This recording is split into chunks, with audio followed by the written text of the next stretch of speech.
부모가 된다는 것은 단순히 아이를 낳는 것으로 끝나는 것이 아닙니다. 그것은 오히려 인생의 또 다른 시작이며 자신이 살아온 과거의 연장선 위에 한 생명을 책임지는 무게 있는 출발선입니다. 많은 부모들이 아이가 태어나는 순간부터 자신을 뒤로 미룹니다. 먹고 싶은 것도 참고, 자고 싶은 것도 참고, 하고 싶은 일도 미룹니다. 왜냐하면 이제는 내가 우선이 아닌 삶이 시작되었기 때문입니다. 하지만 여기서 중요한 질문을 던져야 합니다. 그렇게 자식만을 위한 삶은 정말 올바른 부모의 모습일까요? 진정으로 자식을 위한 길은 무엇일까요? 우리는 흔히 말합니다. 부모는 자식을 위해 희생하는 존재야. 맞는 말처럼 들립니다. 하지만 희생이라는 단어 속에는 조용한 고통과 감정의 억제가 숨어 있습니다. 그런 억눌린 감정은 시간이 흐르면 슬픔이 되고 후회가 되고 때로는 자식에게 기대라는 이름으로 되돌아가기도 합니다. 나는 이렇게까지 했는데 너는 왜 이 모양이냐는 식의 말로 말입니다. 여기서 부모와 자식 사이에 틈이 생기기 시작합니다. 처음엔 작지만 그것은 시간이 지나면서 골이 되고 벽이 됩니다. 우리는 알아야 합니다. 진정한 부모됨은 희생이 아니라 균형입니다. 나 자신을 존중하면서 동시에 자식을 사랑하는 법을 배우는 것입니다. 부처님께서는 이렇게 말씀하셨습니다. 자식에게 집착하지 말라. 집착은 곧 괴로움의 근원이 된다. 자식을 향한 사랑은 너무나도 자연스러운 감정이지만 그 사랑이 기대로 변하고 그 기대가 강요로 변할 때 부모와 자식 사이의 사랑은 점차 멀어진다. 부처님은 또한 말씀하셨습니다. 너 자신을 먼저 바르게 세우고 그 후에 남을 가르쳐야 한다. 이는 곧 부모가 먼저 자신의 삶을 올곧게 살아야 자식도 바르게 성장할 수 있다는 가르침입니다. 불교 경전 중에는 이런 말도 나옵니다. 지혜로운 부모는 자식을 올가매지 않는다. 자식의 삶은 자식의 것이며 그 길은 스스로 걸어야 한다. 부모로서 해야 할 일은 자식의 인생을 대신 살아주는 것이 아니라 자식이 자신의 길을 스스로 걸을 수 있도록 격려하고 이끌어주는 것입니다. 사랑은 집착이 아닙니다. 진정한 사랑은 놓아주는 용기에서 비롯되며 그것이 자식에게 날개를 달아주는 참된 부모의 모습입니다. 한 자식이 태어나 성장하는 과정은 단지 신체적인 키가 자라는 것 이상의 의미를 갖습니다. 그것은 한 인간이 자신의 세계를 구축해가는 과정입니다. 그 과정 속에서 부모는 자식의 길잡이이자 때로는 방패이자 때로는 거울입니다. 자식은 부모의 말보다는 행동을 따라 배웁니다. 내가 어떻게 말하느냐보다 어떻게 살아가느냐가 자식에게 더 큰 영향을 미칩니다. 만약 내가 늘 불평하며 살아간다면 자식은 세상을 그렇게 받아들입니다. 반대로 내가 감사하며 살아간다면 자식은 그것을 삶의 기본 정서로 체득합니다. 부모로서 우리가 자식에게 물려줄 수 있는 가장 큰 유산은 결국 삶을 대하는 태도입니다. 흔히들 말합니다. 내 자식은 나처럼 살게 하고 싶지 않아. 그래서 더 좋은 환경, 더 좋은 교육, 더 좋은 기회를 만들어 주려고 합니다. 하지만 정작 자식에게 물려주는 건 부모가 살아가는 방식을 그대로 복제한 모습일 때가 많습니다. 돈보다 더 중요한 것은 생각하는 방식이고 경험보다 더 강한 것은 감정의 흔적입니다. 자식은 부모의 말보다 부모의 삶을 더 깊게 기억합니다. 그러니 자식에게 멋진 삶을 선물하고 싶다면 먼저 내가 멋진 삶을 살아야 합니다. 그것은 화려한 직업이나 높은 사회적 지위가 아니라 하루하루를 정직하게 살아가는 모습, 타인을 배려하고 나 자신을 존중하는 태도, 그리고 어려운 상황에서도 포기하지 않는 끈기입니다.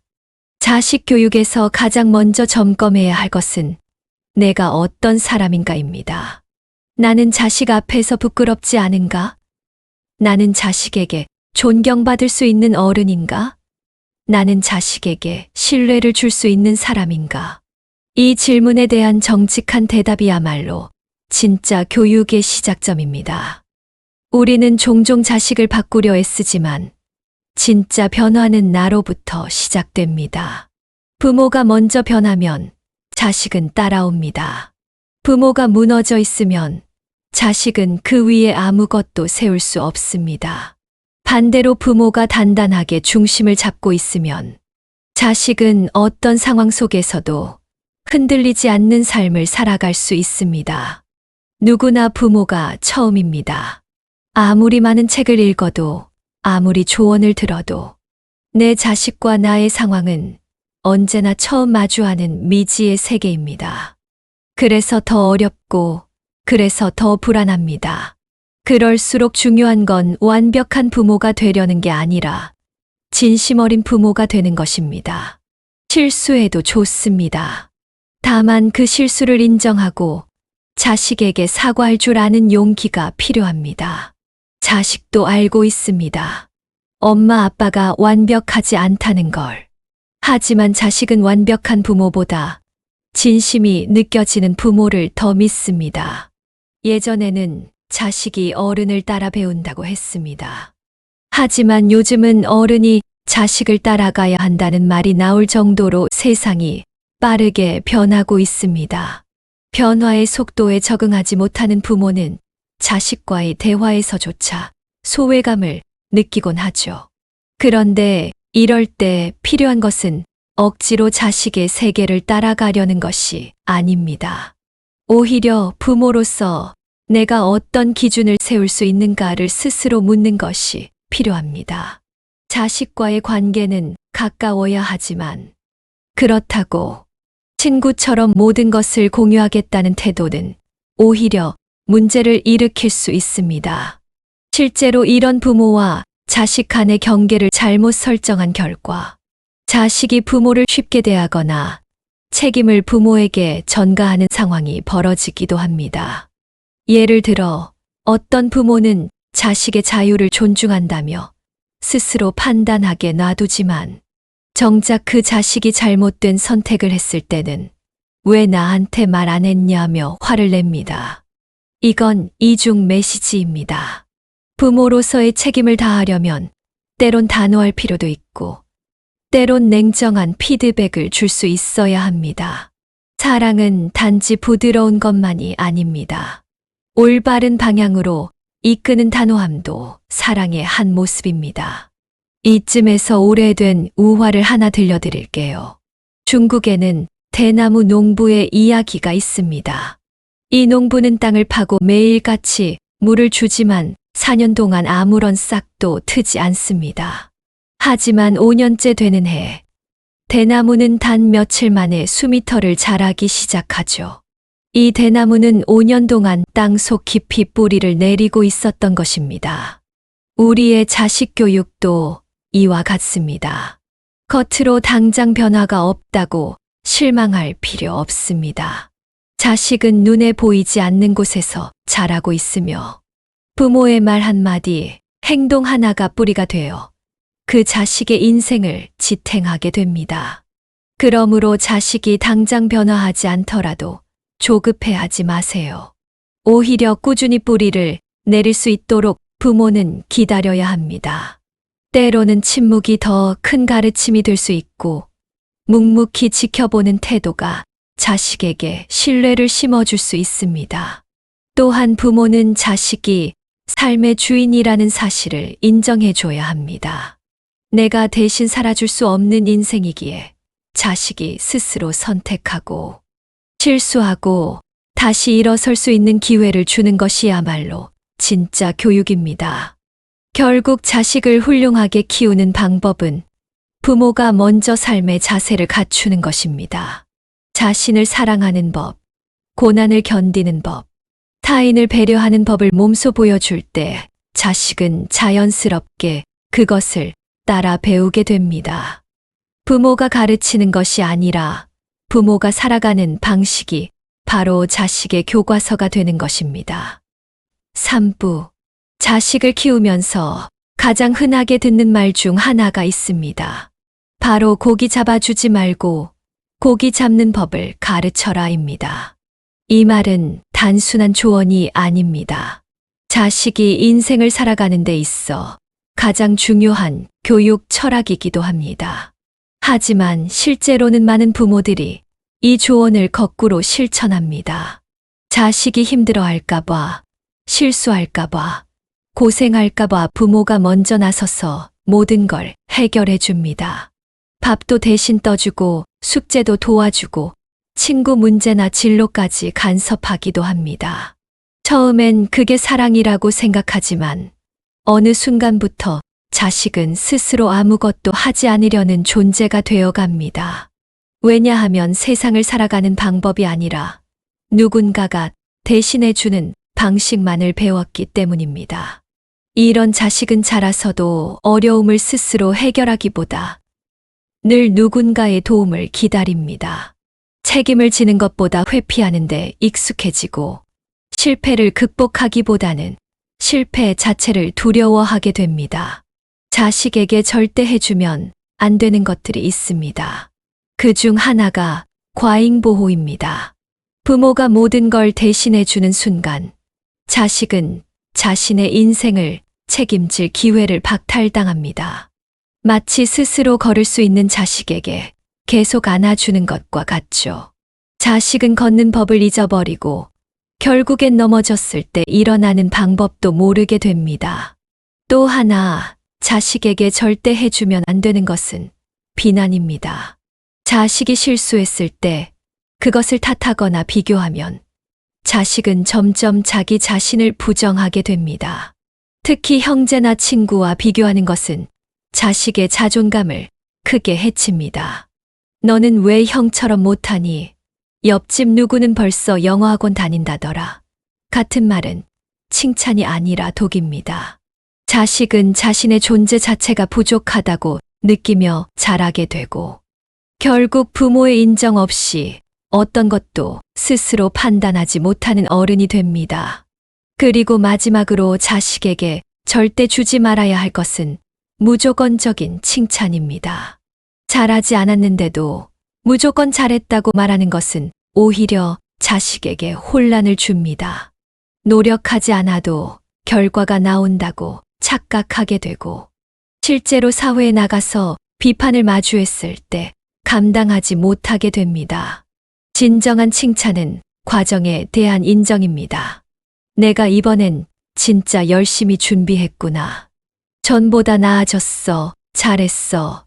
같은 말은 자식의 노력과 성장을 인정하는 진짜 칭찬입니다. 자식에게 주어야 할 것은 해결해주는 손이 아니라 믿고 기다려주는 눈입니다. 자식이 넘어져도 일어설 수 있게 지켜봐주는 태도, 실패했을 때 따뜻하게 격려해주는 말, 그리고 스스로 결정할 수 있도록 믿어주는 마음, 그것이 자식이 자신의 삶을 주체적으로 살아가는 가장 확실한 힘이 됩니다. 부모는 등불이지 자식의 길을 대신 걸어주는 존재가 아닙니다. 고기 잡는 법을 가르친다는 건 삶을 살아가는 기술과 태도를 함께 전해주는 일입니다. 그리고 그것은 오직 삶으로 보여줄 때 자식은 진짜로 배우게 됩니다. 자식을 진정으로 위하는 마음은 때로는 돕지 않는 데에서 출발합니다. 많은 부모들이 자식을 사랑한다는 이유로 모든 걸 대신해주고 싶어 합니다. 하지만 자식을 위한다는 그 의도가 오히려 자식의 삶을 망치는 결과를 낳는 경우가 적지 않습니다. 특히 경제적인 지원 문제는 아주 민감하고 부모와 자식 사이의 관계를 장기적으로 왜곡시킬 수 있는 요소입니다. 부모가 아무 조건 없이 자식에게 돈을 주는 상황을 생각해 보세요. 처음에는 감사하며 받습니다. 하지만 시간이 지나면 그것이 당연해지고 어느 순간부터는 기대하게 됩니다. 그리고 그 기대는 더 큰 욕으로 이어집니다. 결국 부모가 도와주지 않으면 원망하고 스스로 노력하지 않아도 부모가 해결해 줄 거라는 안일함에 빠집니다. 이것이 바로 경제적 캥거루가 되는 과정입니다. 여기서 우리는 한 가지 속담을 떠올릴 필요가 있습니다. 내 돈은 자식에게 줄수록 줄고 자식의 의존심은 줄수록 는다.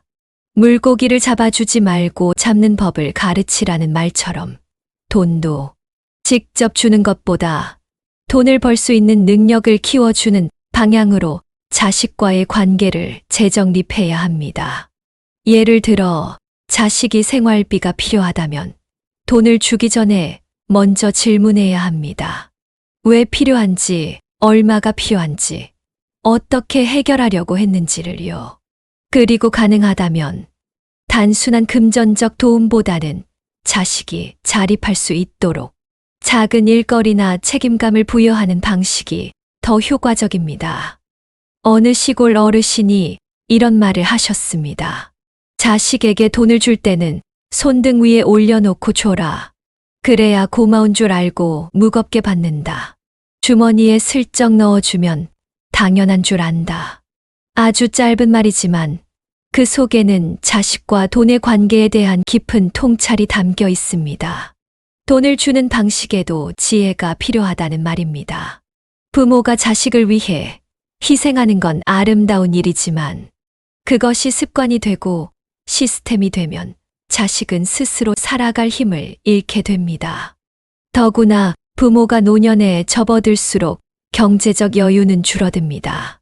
그때 자식이 계속해서 손을 벌린다면 부모는 노후 불안에 시달리고 자식은 책임감 없는 어른으로 남게 됩니다. 실제로 자식에게 너무 많은 지원을 해준 부모들이 노년기에 자식에게 의지하지 못하고 외롭게 살아가는 경우가 많습니다. 이건 모두 처음부터 자식에게 주기만 했기 때문입니다. 때로는 도와주지 않는 것이 진짜 도움일 수 있습니다. 자식이 실수를 통해 배우고 실패를 통해 성장할 수 있도록 내버려두는 용기. 그 용기가 자식을 진짜 어른으로 만드는 밑거름이 됩니다. 자식을 어린아이로만 여기는 부모는 자식을 절대 어른으로 키울 수 없습니다. 우리는 자식이 아닌 성인으로 자식을 대해야 합니다. 그래야 자식도 자신의 삶을 책임지는 존재로 성장할 수 있습니다. 마지막으로 자식을 진정으로 돕고 싶다면 조력자의 위치를 지키는 것이 중요합니다. 필요할 때 곁에 있어주는 사람, 조언을 줄 수 있는 사람, 감정을 나눌 수 있는 사람. 하지만 대신 살아주는 사람은 절대 되지 말아야 합니다. 자식의 인생은 자식의 것입니다. 그리고 그 인생을 단단하게 살아갈 수 있도록 옆에서 응원하는 것이 부모의 진짜 역할입니다. 우리는 너무 자주 내가 없으면 자식이 못 산다고 착각합니다. 하지만 진짜 좋은 부모는 자식이 스스로 살아갈 수 있도록 자리를 비워주는 사람입니다. 자식이 넘어져도 일어날 수 있게 믿어주고 자식이 버벅거려도 그 시간을 지켜보는 여유를 가지세요. 그렇게 키운 자식은 비로소 부모의 손을 놓고도 당당히 살아갈 수 있는 어른이 됩니다. 그것이 진짜 성공한 부모의 모습입니다. 여기까지 부처님의 자식을 함부로 돕지 말라는 빛나는 무건명언이었습니다.